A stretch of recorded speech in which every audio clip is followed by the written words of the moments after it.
Good morning, students. Myself, Chetal Soni from Srimati LP Savani Vidya Bhavan is going to teach you 2nd standard English. Okay, students, now let's start with our lesson. Lesson number 1, A House for All. Now, in this story, there are few characters. Let's have a look for the character. Little frog and her 2 babies. Little tortoise and her baby boy. Little squirrel, a rabbit with 5 babies and an elephant. यानी कि ये story के अंदर जो characters है वो है एक लिटिल फ्रॉग, उसके 2 बेबीज, एक टॉर्टॉइस, उसका 1 बेबी बॉय, एक स्क्विरल और रैबिट भी है लेकिन उसके 5 बेबीज के साथ, और एक बड़ा सा giant elephant. So see kids, this are the images, right? Elephant है, स्क्विरल है, then frog, tortoise and rabbit. Let's start with our story. It's a story time. This is a story of a wooden house and few animal characters in it. Long ago, there was a wooden house in a forest, and there was no one living in it. Once a frog, while passing from there, hopped inside and finding nobody there, so she started living there with her 2 babies. She brought plenty of foods along with her. यानी कि ये story में एक wooden house था जो जंगल में था. वहाँ से एक फ्रॉग था, वो पास हो रहा था. उसने एक घर देखा, वुडन हाउस, और वो उसके अंदर रहने चला गया. किसके साथ? उसके 2 बेबीज के साथ, और बहुत सारे फ्रूट्स लेके, plenty of fruits. After few days, a tortoise also passed from there, and it become friends with the frog family and started living in the wooden house along with her baby boy. फिर कुछ दिनों के बाद वहाँ से tortoise भी जा रहा था, तो उसने भी वो हाउस देखा और उसने भी वहाँ पे पूछा क्या मैं वहाँ पे रहूँ.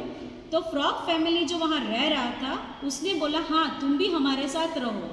सो tortoise family and frog family became friends and started living there. वो दोनों फ्रेंड बन गए और वहाँ पे रहने लगे अपने बेबीज के साथ. After a couple of days, a squirrel, seeing the frog family and tortoise family living in the wooden house, they also started to live with them. The squirrel brought lots of nuts with her. वापस थोड़े दिन हो गए, फिर क्या हुआ? एक squirrel भी वहाँ से जा रही थी, उसने भी वो हाउस देखा, तो उसने भी जाके नॉक किया और पूछा क्या मैं यहाँ पे रहूँ.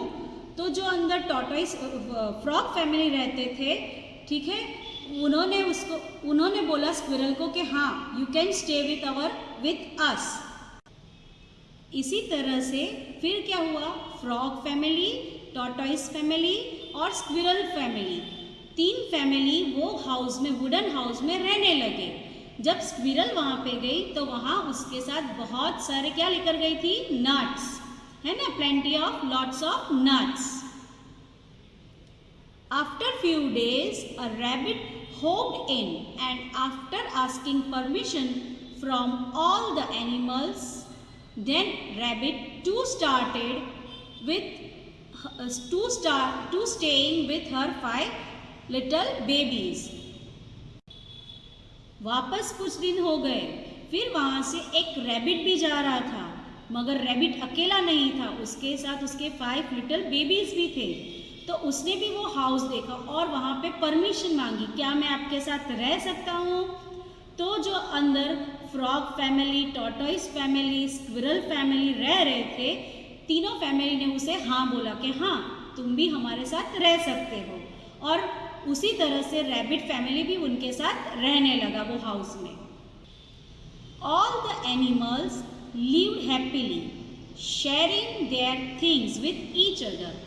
One day, then an elephant, while passing from there, stopped and asked permission to stay there. फिर क्या हुआ, थोड़े दिनों के बाद एक एलिफेंट पास कर रहा था वही घर से, है ना, जा रहा था, गुजर रहा था। तो उसने भी वो हाउस देखा और उसने वही घर में जाके नॉक किया और पूछा, क्या मैं आपके साथ रह सकता हूँ?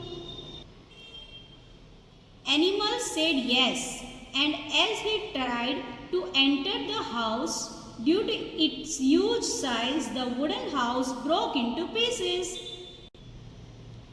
जब एनिमल्स ने उसे हाँ बोला और वो जैसे ही घर के अंदर एंट्रेंस में से जाने लगा, आपको पता है ना, जो घर का एंट्रेंस होता है वो कितना छोटा होता है, मगर एनिमल जो इतना बड़ा एलिफेंट है ना, ह्यूज एलिफेंट होता है ना, बड़ा होता है, तो वो जैसे ही अंदर गया तो वो जो हाउस था वो एंट्रेंस में से ही टुकड़ों में, पीसीज में हो गया। क्यों? क्योंकि वो एलिफेंट उतने में से नहीं जा सकता है, वो बहुत छोटा था उसके लिए entrance. Later, the elephant promised the animals to find a big new house for them. All the animals went together in search of a new home. Finally फिर क्या हुआ लास्ट में कि एलिफेंट की वजह से क्या हुआ, टूट गया हाउस। तो एलिफेंट ने एनिमल्स को प्रॉमिस किया कि मैं आपको नया घर ढूंढकर दूंगा, और इसी तरह से सारे एनिमल्स मिलके नया घर ढूंढने लगे। सो ये हमारी स्टोरी एंड होती है इसी तरह से।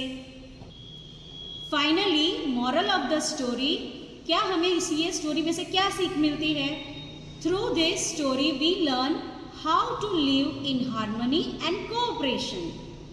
We should always share our things with our friends and others. So as to enroot the thought, sharing is caring. ये स्टोरी में से हमें ये सीख मिलती है कि हमें एक दूसरे के साथ एकदम कोऑपरेशन से रहना चाहिए, मिलजुल कर रहना चाहिए, राइट? और दूसरी चीज़ कि हमें अपनी सारी चीज़ों को एक दूसरे के साथ शेयरिंग करके रहना चाहिए, एक दूसरे के साथ हर एक चीज़ को शेयर करनी चाहिए। See this is the image of sharing is caring, कैसे हमें एक दूसरे के साथ हर एक चीज़ शेयर करनी चाहिए। Hope you all kids enjoy the story. So thank you all kids, love you, stay home, stay safe.